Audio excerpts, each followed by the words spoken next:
सुप्रभात मेरे भाई और बहनों। तो भाई आज हम पढ़ेंगे अपना पार्ट 2 ऑफ चैप्टर 1 यानी ऑब्जेक्टिव्स के मैनेजमेंट के क्या होते हैं और इंपॉर्टेंस ऑफ मैनेजमेंट। ठीक है, अब देखो मैं हर लेक्चर के स्टार्ट में एक बात आपको बार बार याद दिलाऊंगा कि मेरे लेक्चर होने वाले लंबे, तो पेशेंस है। तो देखो क्योंकि मैं चैप्टर को पढ़ाता हूं एनसीईआरटी से पूरे इन डेप्थ, क्योंकि अगर हमें बोर्ड में फुल मार्क्स लाने हैं, सीयूईटी में फुल मार्क्स लाने हैं और अपने इंडिया के ड्रीम कॉलेज में पढ़ना है ना, तो भाई एसआरसीसी, सुखदेव, ये सब कॉलेजेस ऐसे क्रैक नहीं होते कि ऊपर ऊपर से पढ़ लिया। पूरा डेप्थ में जाऊंगा, जिंदगी में भी लेक्चर को नहीं भूलोगे। एक बार मौका दे दो पढ़ने का, पढ़ाने का, और आपको समझ में आ जाएगा मैं क्या कहना चाह रहा हूं। ठीक है, तो चलो स्टार्ट कर लेते हैं ऑब्जेक्टिव्स ऑफ मैनेजमेंट। कि भाई यहां पे अब हम पढ़ने वाले हैं हमारे मैनेजमेंट एग्जिस्ट ही क्यों करती है, क्या ऑब्जेक्टिव फुलफिल करती है एक मैनेजमेंट। ठीक है, देखो मैनेजमेंट कई सारे ऑब्जेक्टिव फुलफिल करती है, एक एक करके पढ़ते हैं। सबसे पहला है ऑर्गेनाइजेशनल ऑब्जेक्टिव। ठीक है, इसका मतलब क्या है जरा हम समझते हैं अच्छे से। ठीक है, देखो ये जो मैंने आपको पहले भी बताया था, ये जो मार्क्ड है ना, ये आपका ब्लू कलर में, इसको अपने एनसीईआरटी में, सिर्फ एनसीईआरटी से पढ़ना और किसी बुक से नहीं पढ़ना, एनसीईआरटी में मार्क कर लेना ब्लू से, ताकि आपको ये चीजें याद रहनी चाहिए एग्जाम के लिए। ठीक है, it has to achieve variety of objective in all area considering the interest of all stakeholders. ये वर्ड इंपॉर्टेंट है, stakeholders, including stakeholder में क्या क्या आता है, shareholder, employees, customer and the government. नहीं समझ में आएगा, अब मैं समझाता हूं। देखो क्या है, एक ऑर्गेनाइजेशन के कई सारे इकोनॉमिक आपके ऑब्जेक्टिव्स होते हैं। ठीक है, वो कौन से होते हैं वो अभी हम नीचे यहां पढ़ने वाले हैं। ठीक है, बट पॉइंट बीइंग एक ऑर्गेनाइजेशन कई सारे इकोनॉमिक ऑब्जेक्टिव्स होते हैं जिससे कि वो स्टेक होल्डर्स के आपके इंटरेस्ट फुलफिल करता है। अब देखो स्टेक होल्डर्स क्या होते हैं। ठीक है, मैं सबसे पहले ना एक आपको लाइफ टाइम के लिए एक लेसन दे देता हूं, जिंदगी भर काम आएगा। स्टेक होल्डर्स क्या होते हैं और स्टेक होल्डर और शेयर होल्डर में फर्क क्या होता है। देखो एक ऑर्गेनाइजेशन में स्टेक होल्डर्स होते हैं वो सारे लोग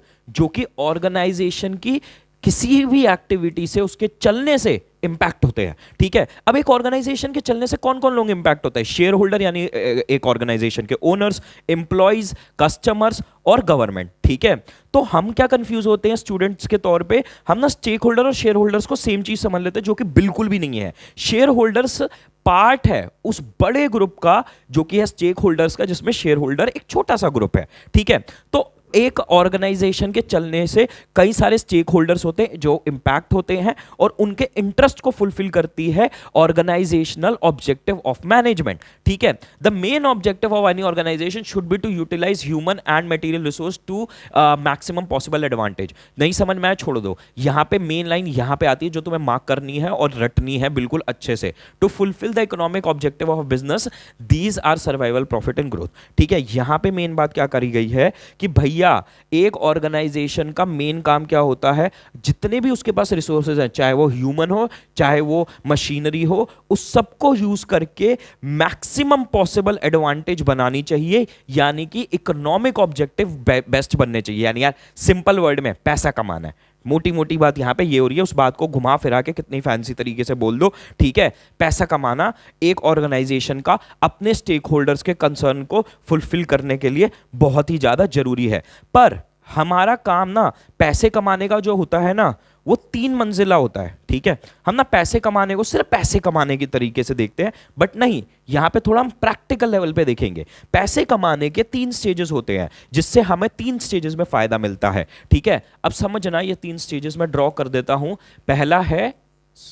पहला हमारा है, बड़ी गंदी मैं ड्राइंग कर रहा हूं, पहला माला है हमारा, बिल्डिंग का पहला फ्लोर क्या है हमारा, सर्वाइवल।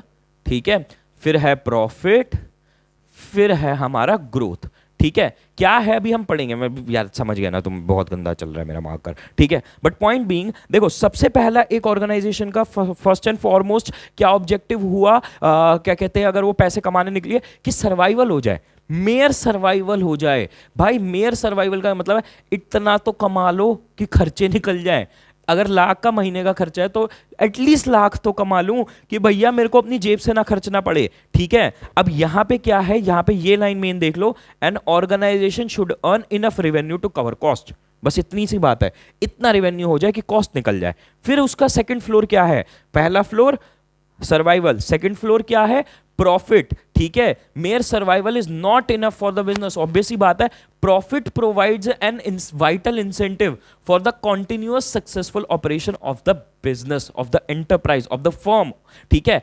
यहां पे क्या मतलब है, एक चीज समझना यार, देखो जो लोग मुझे बहुत टाइम से फॉलो कर रहे हो, तुम लोगों को पता है मेरा IIM कैलकाटा में एडमिशन हुआ था एमबीए के लिए। जिनको IIM कैलकाटा नहीं पता, जाके सर्च करना, इंडिया का टॉप एमबीए कॉलेज है, जहां से average package 25-30 lakh per annum का निकलता है बच्चों का, और आपके हाईएस्ट पैकेज 1 करोड़ तक चले जाते हैं। उस कॉलेज को 2019 में छोड़ के मैं यहां पे यूट्यूब पे पढ़ा रहा हूं।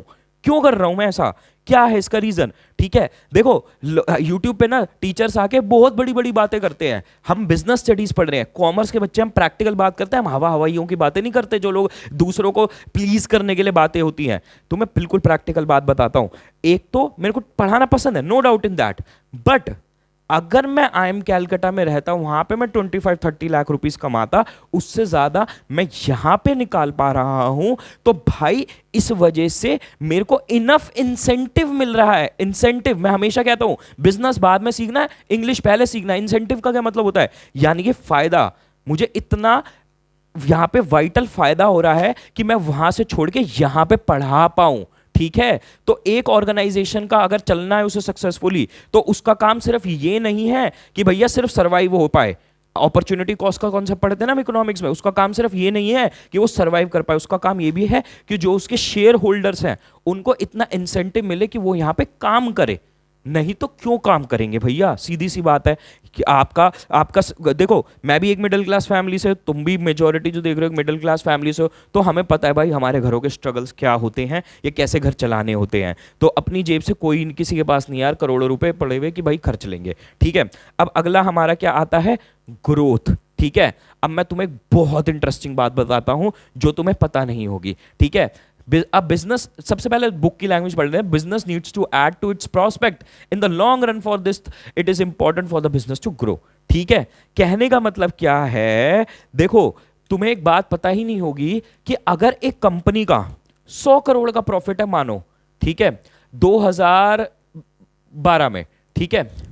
अगर मैं ना यहाँ पे शेयर मार्केट की बात करता हूँ, ठीक है, आई गेस तुम्हें पता हो ना पता हो, बट मैं तुम्हें थोड़ा सा इजी वर्ड में बताता हूँ। शेयर मार्केट में क्या होता है, एक कंपनी का मैं शेयर लेता हूँ 1 रुपए का, ठीक है, मेरे पास मानो 10,000 रुपए पड़े हैं, तो मैंने 1 रुपए पर शेयर करके 10,000 शेयर खरीदे। अब मैंने क्यों खरीदे, कि इस शेयर का प्राइस 10 रुपए हो जाए और मेरे वो 10,000 रुपए 1 लाख रुपए बन जाए, ठीक है। इसी उम्मीद में तो मैं शेयर मार्केट में पैसे डाल रहा हूं। अब मानो एक कंपनी का 100 करोड़ का प्रॉफिट है 2012 में। अब तुम्हें लगेगा यार ये तो बहुत ही बढ़िया प्रॉफिट है, ठीक है, पर अगर इस कंपनी का 2022 में भी प्रॉफिट 100 करोड़ का ही है, तुम्हें अभी भी लगेगा कि भैया ये तो बहुत ही बढ़िया प्रॉफिट है। पर मैं तुम्हें एक बात बताऊं, ये 100 करोड़ कितना ही बड़ा अमाउंट हो, अगर 2012 से 2022 तक वो सेम रहा है ना, कंपनी डूब जाएगी, एक टाइम में उसका शेयर का प्राइस गिर जाएगा। ऐसा क्यों है, क्योंकि आपकी एक कैपिटलिस्टिक वर्ल्ड में, जिस वर्ल्ड में हम जी रहे हैं, वहां पे अगर एक बिजनेस ग्रो नहीं करता ना, तो मार्केट उसे निकाल देती है। क्यों निकाल देती है, क्योंकि भैया अगर तुमने ग्रोथ नहीं करी, अगर तुमने मार्केट में इनोवेशन नहीं करी, अगर तुमने मार्केट में इक्का नहीं जमाया, तो कोई और बिजनेस आ जाएगा, तुम्हारे प्रॉफिट ना बढ़ना, तुम्हारे रेवेन्यू ना बढ़ना, तुम्हारी ग्रोथ ना होना, इस चीज का इंडिकेटर है कि तुम कुछ भी नहीं कर रहे हो। और ये अगर तुम कुछ नहीं कर रहे हो तो तुम्हारा बिजनेस फॉल करना इनएविटेबल है, ठीक है। तो एक ऑर्गेनाइजेशन, हमारी ना लाला वाली मेंटालिटी होती है बिजनेस को लेके कि अरे भैया हमारे तो पड़ोस वाले 2 लाख रुपए महीना कमाते अपनी परचून की दुकान चला के। भाई वो वहां चलती है, अगर बड़ी कंपनीज की बात होती है ना, ऑर्गेनाइजेशन की बात होती है, अगर वो 100 करोड़ भी कमा रही साल का और उन्होंने ग्रोथ नहीं करी ना, बंद हो जाएगी वो कंपनी, ठीक है। इस मार्केट्स इतनी रूथलेस होती है, इसलिए ग्रोथ उतनी ही इंपॉर्टेंट है जितना प्रॉफिट बनाना है, ठीक है। बहुत सिंपल सी बात यहां पे बता रहा हूं, इसको ना लिखाना एग्जाम है, एज एग्जांपल के तौर पे टीचर खुश हो जाएगा तुम्हारा चेक कर। Growth of a business can be measured in terms of sales volume, increase in the number of employees, the number of products और increase the capital investment। बड़ी सिंपल सी बात है कि एक कंपनी की ग्रोथ कैसे पता चल सकती है, उसके एम्प्लॉइज बढ़ गए, उसके प्रोडक्ट्स बढ़ गए, उसका रेवेन्यू बढ़ गया, उसकी कैपिटल बढ़ गई, सिंपल सी बात है, ठीक है। अब आ जाते हैं हम अगले ऑब्जेक्टिव पे। देखो ऑर्गेनाइजेशनल ऑब्जेक्टिव में हमने क्या पढ़ा कि भैया एक इकोनॉमिक ऑब्जेक्टिव होते हैं, उसके 3 माले होते हैं और वो सब कुछ फुलफिल होने चाहिए ताकि सारे स्टेक होल्डर्स के इंटरेस्ट खुश हो जाए, ठीक है। अब अगला है सोशल ऑब्जेक्टिव, ठीक है, it involves the creation of benefit for society. As part of society, every organization, whether it is business or non-business, has social obligations to fulfill. मतलब क्या है, एक कंपनी अगर सोसाइटी में काम कर रही है, सोसाइटी से कमा रही है, ठीक है, तो उसके पास एक सोशल ऑब्लिगेशन भी है कि भैया सोसाइटी के लिए कुछ अच्छा करे।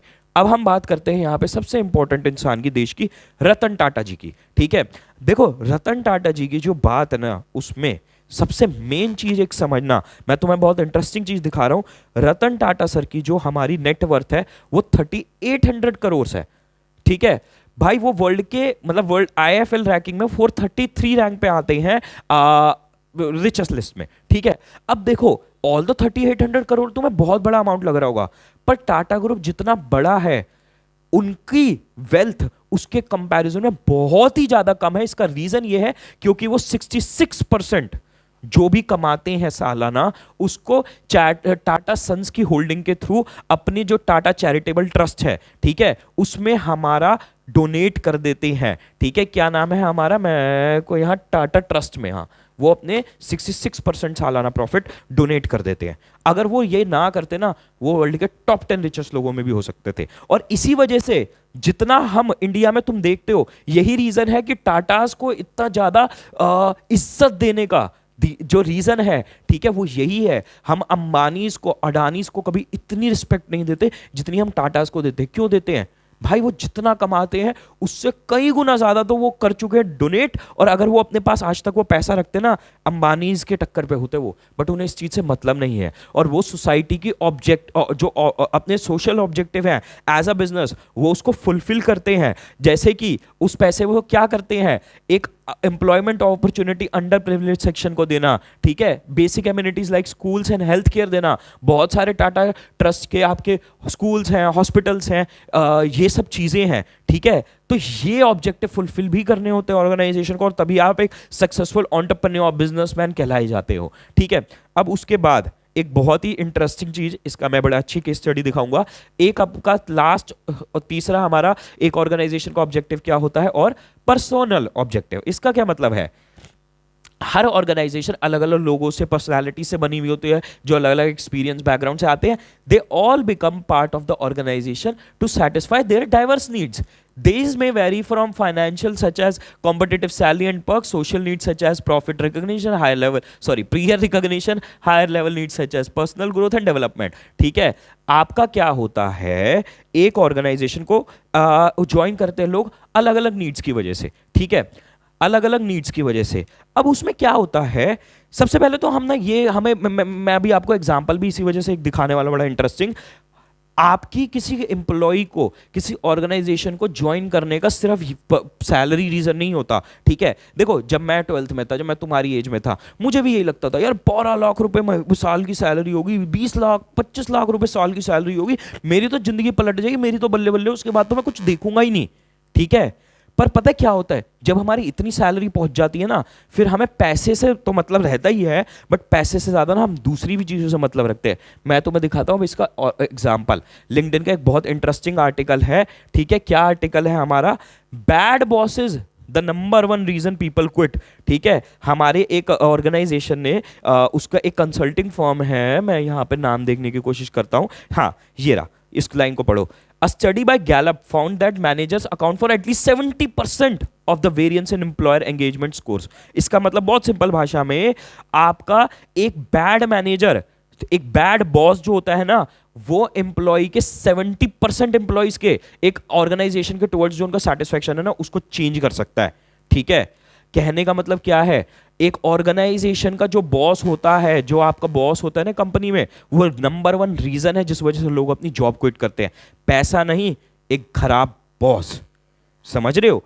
तो देखो, अब कुछ लोग होते हैं जिनकी भाई फाइनेंशियल कंडीशन खराब होती है, वो उन्हें किसी भी एनवायरनमेंट में काम करवा लो, वो कर लेते हैं बेचारे। ठीक है, मैं भी उस एक सिचुएशन में कभी एक जमाने में रहा हूं। बट पॉइंट बीइंग कि जब आप थोड़ा सा कमा लेते हो ना, आप फिर पैसे के लिए काम नहीं करते। तो हर इंडिविजुअल की जो ऑर्गेनाइजेशन ज्वाइन करता है ना, उसकी अलग नीड होती है। पहले तो उसके फाइनेंसेस होती है, बट उसके बाद बढ़ते बढ़ते उसकी पर्सनल नीड्स आती है, पीयर ग्रुप की नीड आती है। स्टाफिंग वाले चैप्टर में बहुत डेप्थ में पढ़ेंगे, इसलिए मैं बहुत डेप्थ में नहीं जा रहा, ठीक है।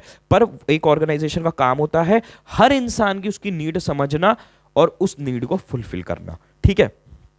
अच्छा, अब देखो, अब हम नेक्स्ट टॉपिक उठाएंगे इंपॉर्टेंस ऑफ मैनेजमेंट। हमने ऑब्जेक्टिव समझ लिया। अच्छा सुनो मेरी बात, अगर यहां तक तुमने लेक्चर देखा तो यानी तुम्हें मजा तो आ रहा है, पसंद तो आ रहा है। देखो, मेरा गोल है 10,000 बच्चों को पढ़ाना बिजनेस स्टडीज, पूरा एग्जाम, यानी कि एक आधी वीडियो पे 10,000 व्यूज आ गए, ठीक है।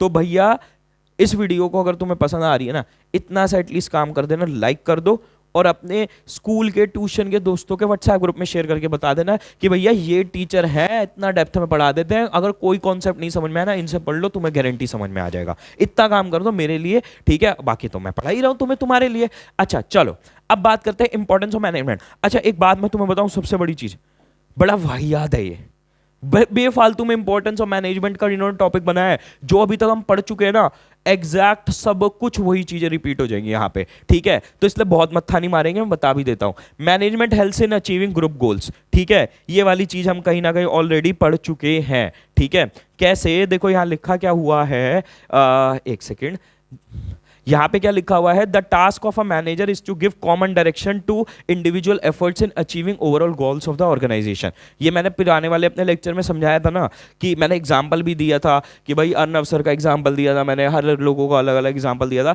पॉइंट यहाँ पे सिंपल वही रिपीट करा हुआ है। एक मैनेजमेंट का क्या काम होता है, हर ऑर्गेनाइजेशन में अलग अलग इंडिविजुअल्स होते हैं, यहाँ पे भी पढ़ा अलग अलग इंडिविजुअल है, हर इंडिविजुअल के अलग अलग रिक्वायरमेंट है। बट एक मैनेजमेंट का क्या काम होता है कि वो सारे जो अलग अलग ग्रुप्स हैं उनके एफर्ट्स एक गोल की तरफ वो सारे डायरेक्शन दे दें, ठीक है। अब मैंने लास्ट वीडियो में बताया था हमारा एडू कैप्टन में गोल क्या है। हमारा गोल क्या है, सिंपल सा है हमारा गोल, भैया 4 लाख सब्सक्राइबर्स हो जाए, ठीक है। उसके अलावा हम एसआरसीसी सुखदेव आईएम्स में और ज्यादा बच्चे पहुंचा पाए लास्ट ईयर के मुकाबले, ठीक है। और हम 1500 बच्चों को पढ़ा पाए, ठीक है। ये हमारा भैया गोल था, सिंपल सा, ठीक। तो अब बहुत लोग हैं, उनको डायरेक्शन देनी है हमें, ठीक है। मैनेजमेंट इंक्रीजेज एफिशिएंसी, ठीक है। एफिशिएंसी का कॉन्सेप्ट भी पिछले लेक्चर में पढ़ा था। एफिशिएंसी का क्या मतलब होता है कि भैया हम क्या है, अपने जो कॉस्ट हैं उनको कम कर दें, ठीक है। अपने गोल्स को भी इफेक्टिवली भी कर ले, यानी गोल्स भी अचीव हो जाए और एफिशिएंटली भी हो जाए, यानी हमारी कॉस्ट कम हो जाए, ठीक है। अगर तुमने पुराना लेक्चर नहीं देखा तो देख लो जाके, उसके बिना ये सब चीजें मैं बहुत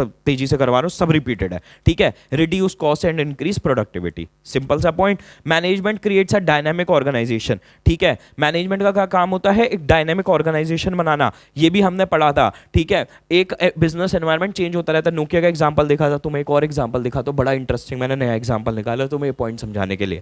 देखो भूल जाओ, अभी हम बिजनेस स्टडीज पढ़ रहे हैं। ये देखो, एक ना कंपनी हुआ करती थी ब्लॉकबस्टर अमेरिका में। वो कंपनी क्या करती थी भैया, वो ना जैसे नेटफ्लिक्स पे तुम जाके या प्राइम पे जाके मूवीज देखते हो ना, वो क्या करते थे, मूवीज रेंट करते थे एक स्टोर में, जैसे रिलायंस फ्रेश और डिपार्टमेंटल स्टोर्स होते हैं ना हमारे देश में, ठीक है। वैसे इनका स्टोर होता था जहां पे मूवी की सीडीज रेंट करते थे, ठीक।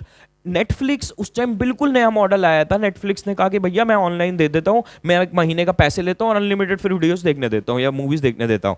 नेटफ्लिक्स ना उस टाइम घाटे में था। नेटफ्लिक्स ने कहा था ब्लॉकबस्टर को कि भैया मेरे को $50 मिलियन में खरीद लो, 400 करोड़ में खरीद लो। ब्लॉकबस्टर ने मना कर दिया। आज नेटफ्लिक्स की वैल्यूएशन $150 बिलियन है। $150 बिलियन का मतलब समझते हो, लगभग 1,20,000 1,20,000 करोड़।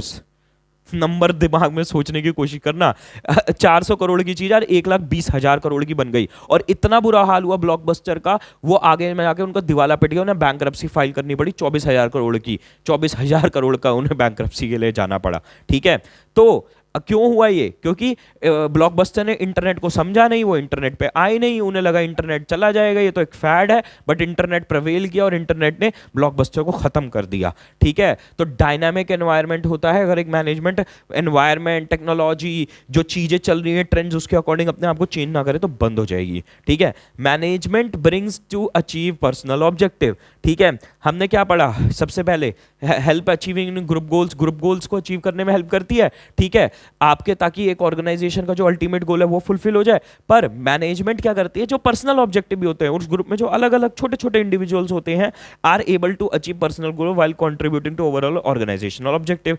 ठीक है, अगेन यहाँ पे यही तो पढ़ा था यार, क्यों रिपीट करते हैं एनसीईआरटी बेफालतू में, पेजेस बढ़ा रखे, हमें लगता है बहुत बड़ा सिलेबस है, कोई बड़ा सिलेबस नहीं है, छोटा सा सिलेबस है, आधी चीजें रिपीटेड है। Management help in development of the society, ठीक है, management help in development of the society, क्या मुझे इसको भी दोबारा पढ़ाने की जरूरत है? हमारा यहाँ आपने सोशल ऑब्जेक्टिव में पढ़ा था, रतन टाटा सर का एग्जाम्पल लिया था। मैनेजमेंट क्या कहते हैं, सोसाइटी के डेवलपमेंट में भी हेल्प करती है, कैसे हेल्प करती है, ठीक है, अलग अलग चीजें, एक अच्छा प्रोडक्ट दे के, गुड क्वालिटी सर्विस दे के, लोगों की हेल्प करके, अंडर प्रिविलेज सेक्टर को जॉब्स दे के, ठीक है, क्या कहते हैं, सोसाइटी के लिए हॉस्पिटल, स्कूल, ये सब बना के, ठीक है। तो भैया यहाँ पे हमारा ये आज की वीडियो छोटी सी मैं कंप्लीट कर रहा हूँ। अगले में हम पढ़ेंगे नेचर ऑफ मैनेजमेंट, ठीक है, बहुत प्यारे प्यारे एग्जाम्पल लेके बिल्कुल दिमाग में बिठा दूंगा। शेयर कर देना वीडियो, लाइक कर देना, कमेंट्स में जरूर बताना कैसी लगी video. Best of luck guys, bye.